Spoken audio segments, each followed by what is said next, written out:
Alright guys, thanks for stopping by again. My name is Alina and today I want to talk to you about guardian angel spirit guides. Who are they? Where are they? And who gets to have them and who doesn't? And how do I connect with mine? This could be a few questions that you may be able to answer after watching the video until the end. Okay, so let me start. The first thing is that absolutely every one of us has the guardian angel, then the spirit guides with us in life. The guardian angel, we get it when we are born, and actually the guardian angel stays with us until the end of the current life on earth. The spirit guides, though, they may change, where they may be with us just for certain periods in our lives. As a good example can be, let's say you go through divorce in your life. This is a really hard time in anyone's life, right? You may have certain spirit guides during this time frame until you go through it, you heal, and so on, and then you may get a different set of spirit guides, let's say when you have a new baby, where when you're doing something, whatever situation is, you got the idea, they can change with time. How many? It's actually different for every one of us, let's say, but as I personally understood, the harder the times are in your life, personally, the more you may get, because, again, we are never alone. Yes, we like to think that we're victims, life is hard, we have troubled times and so on, but actually we are never alone. We may feel like, oh, in this physical plan I don't have much support, I don't have people in my life or so. Then that means in your spiritual world there's lots of them with you at all times, and they're even near you, nearby at all times, helping you, doing things with you and for you. And in fact, spirit guides' biggest job it is to help you, because there is not a bigger job for them in the universe. That's what they do. So that's why I'm making this video today, to remind you that if they're there for us, if they're here for us, then it's best for us to ask for help and use them. Why not, right? Okay, so who are they?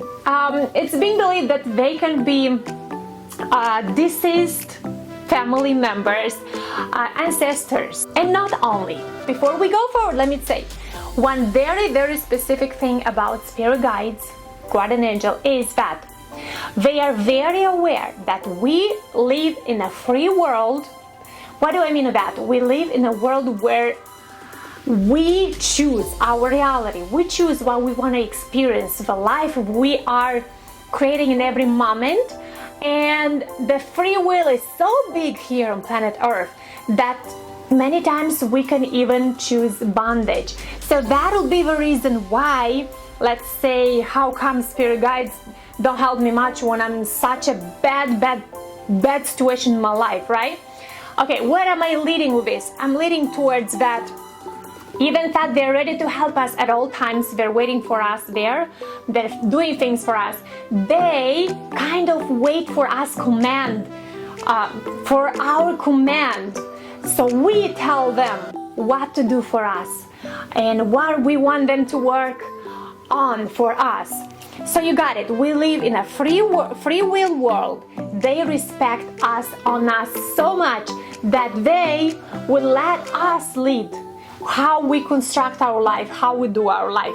They will help us, but they will let us lead our life ultimately. So in shorter words, if you want to get the best help from your guardian angel, from your spirit guides, ask for it. That's where I wanted to lead this conversation to. They really wait for us to ask them for the help. And when we do that, oh my God, this is their job. As I said earlier, they will absolutely do mind-blowing things in our lives, because now they have full permission to complete the order that you put in for them. Another very specific, interesting thing about guardian angel spirit guides is that they are love. Oh my God, that means a lot. I mean, let me explain, because this is where we humans get so confused with it, and we don't understand actually what it really means. Okay, so spirit guides are love. They are this unconditional love. They are this pure, very high energy. And you may ask me, and what's wrong with that, Alina? That's awesome, that's good. Yes, it is awesome, it is good. The only thing is, since they are this very high, pure energy, right? Unconditional love, then they can only be that. What do I mean with that? Is that if they are this unconditional love, they cannot be hate and judgmental or anything like it. That means they will only stay up. And when we as humans go down, negative emotions, they will not join us. That's what is really mind-blowing interesting about them. So let me bring an example so you understand what I mean.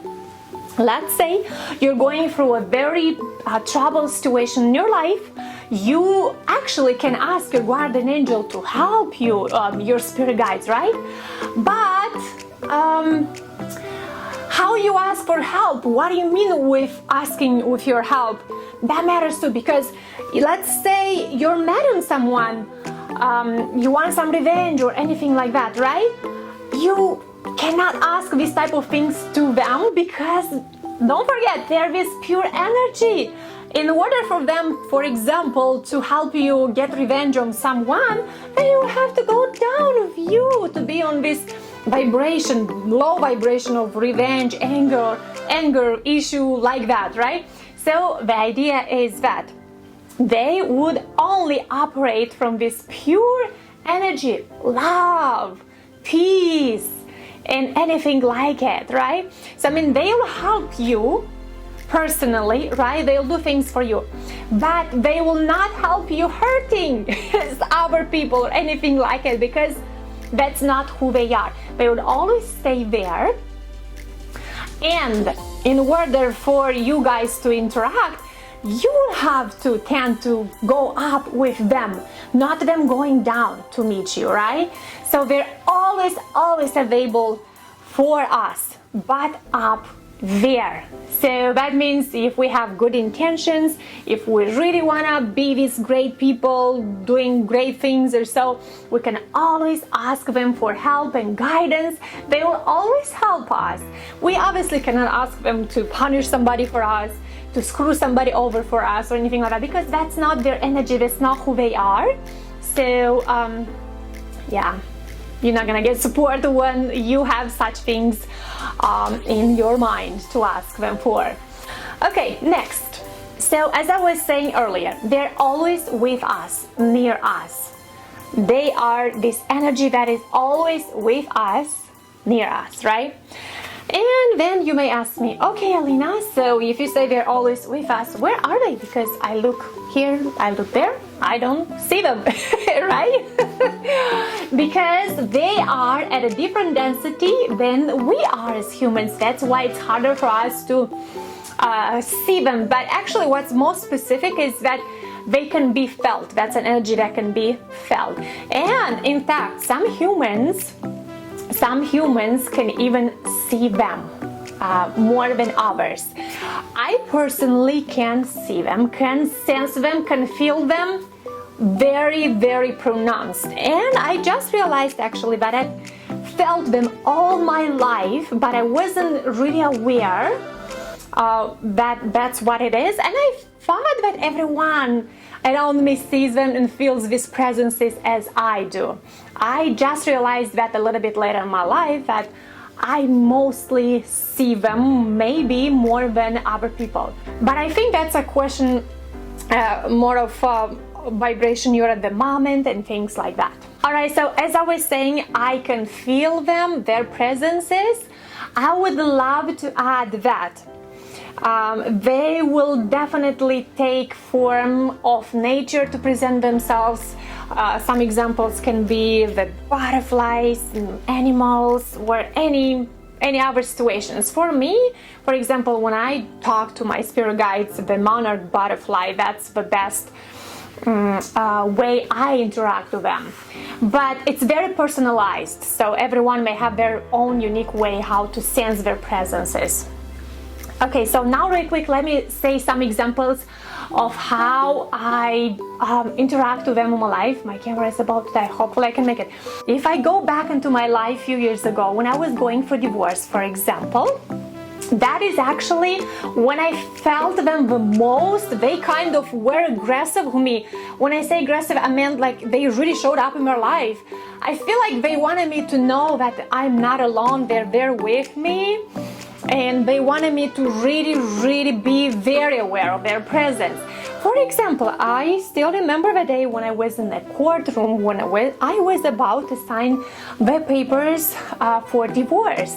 And obviously anyone who does such a thing in their life doesn't have a big joy in that moment, because there's things, you know, when you go for divorce. For example, I have a daughter. I was thinking, oh my God, is this gonna be good for my daughter not to see her dad always every day in her presence, right? Or things like that. So I was in the courtroom really being worried about this situation. I knew deep inside this was a good decision, healthy decision for me, needed decision for my life, but I was still terrified and worried about it. And I remember I was in that courtroom waiting for my papers to be signed, and I seen a gentleman with his wife enter the courtroom, and he was walking by me, and all of a sudden he sees me, he turns towards me. I remember his eyes, actually, they're very strong and powerful, and he looks at me, he says, "You are Alina." And let me tell you that nobody says Alina to me. In the United States, everyone is calling me Alina, things like that, right? That gentleman said my name correctly, and he said the following words: everything is all right, you'll be fine, stop worrying so much.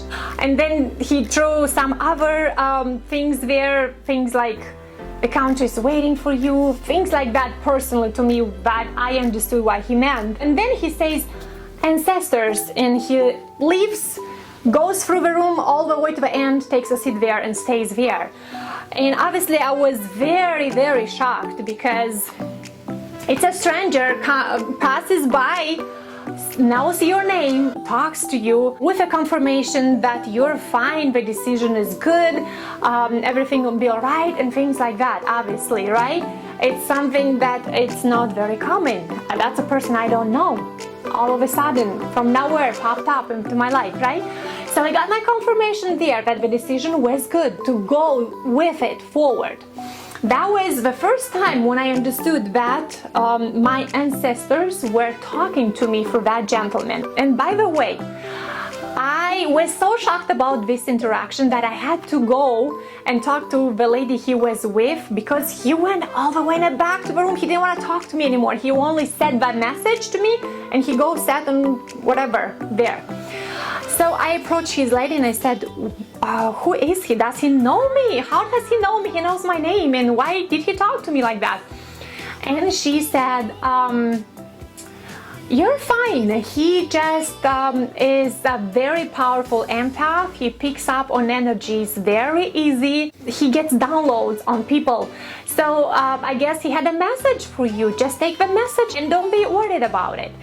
So that's exactly what I did. But it was an amazing way how my ancestors, my spirit guides, chose to talk to me in the moment when I needed them the most. That was a terrifying moment in my life.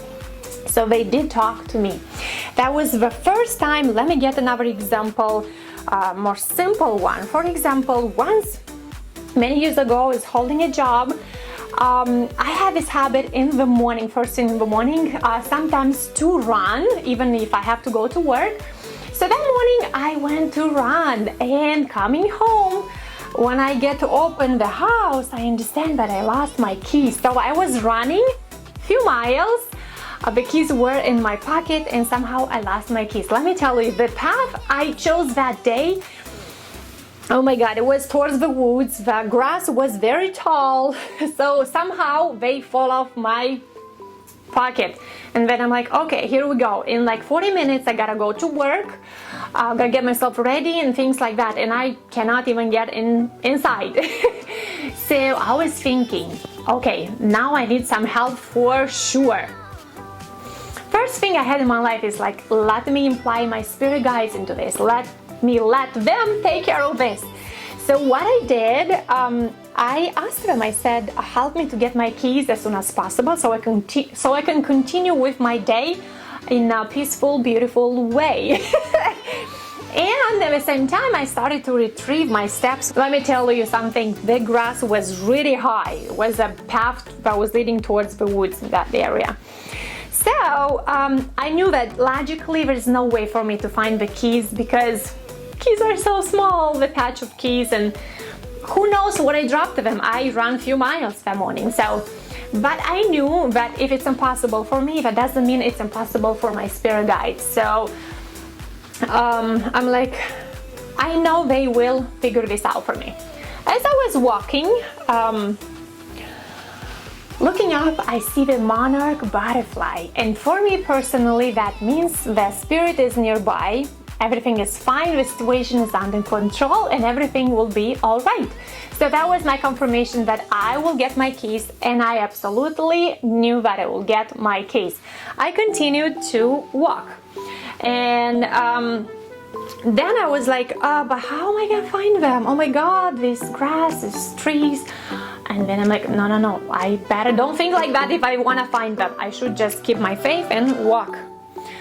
And as I was continuing my walk, I'm talking about like a couple minutes here, I'm not talking about a lot of time. I'm walking down, and then all of a sudden I hear a bark of a dog on this side. And obviously I turn around looking where the dog is, see what's going on there. And as I look towards the dog, I also look down and I do see my keys right in front of me on this tall grass. The keys are there, and it was right in the same direction where the dog was barking from. So you see how the spirit guides used the nature to guide me towards my keys. Obviously I picked up my keys and I went back, and that happened within a few minutes only.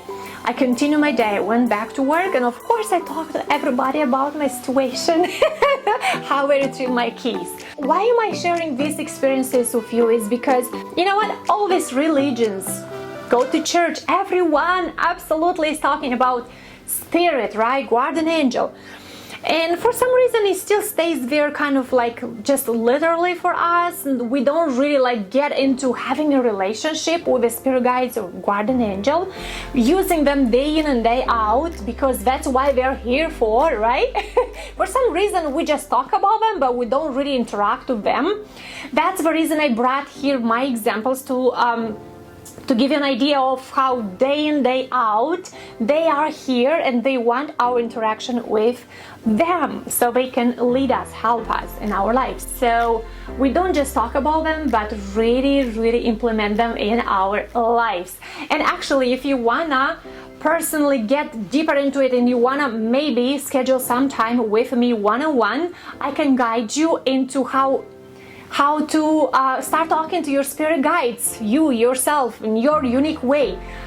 This is something that you will use for the rest of your life. So if you need me to one-on-one talk to you about it and guide you really quick, then obviously send me an email and I will help you with that.